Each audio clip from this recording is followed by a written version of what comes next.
আসসালামু আলাইকুম। আমি সাকুয়াত সাদবাগান অথেন্টিক নার্সারি থেকে আপনাদের স্বাগতম। আপনারা দেখতে পাচ্ছেন এখানে একটা পাকিস্তানি আনার গাছ, কত সুন্দর একটা ঝোপালু আনার গাছ।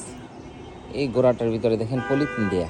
এটা পলিথিন দেওয়ার একটা কারণ হচ্ছে এখানে পিঁপড়া উঠতো, প্রচুর পরিমাণের পিঁপড়া উঠা মিলিবাগে সমস্যা করতো। দেখেন এখনও এখানে যে পিঁপড়া আছে, এই যে খুব কাছটায় থাকলে দেখা যায় পিঁপড়া আছে। এই যে ভিতরে সাদা সাদা মিলিবাগ, এখানে মিলিবাগগুলো এখন আর উপরে যায় না, এইটার ভিতরেই আছে, যে কারণে গাছের তেমন একটা ক্ষতি হয় না। আর এইখানটায় আমি এই যে ন্যাপথালিন ঝুলাই দিছি, অনেক পোকামাকড়ের আক্রমণ থেকেও এই ন্যাপথালিন দ্বারা হেফাজত পাওয়া যায়। এর বিষাক্ত গ্রানের কারণে পোকামাকড় আসে না। এটা হচ্ছে দেখছেন পাকিস্তান আনার, যে পাশটা রৌদ্র লাগে ওই পাশটা লাল হয়। এই যে দেখছেন লাল হইতেছে, যেই পাশটা রৌদ্র লাগে সেই পাশটা লাল হয়। এবং এটার সিস্টেম হচ্ছে, মানে এটার ভিতরে বর্ষাকালে সাদা মুক্তার দানার মতন হবে, আর শীতকালে ভিতরে লাল হবে।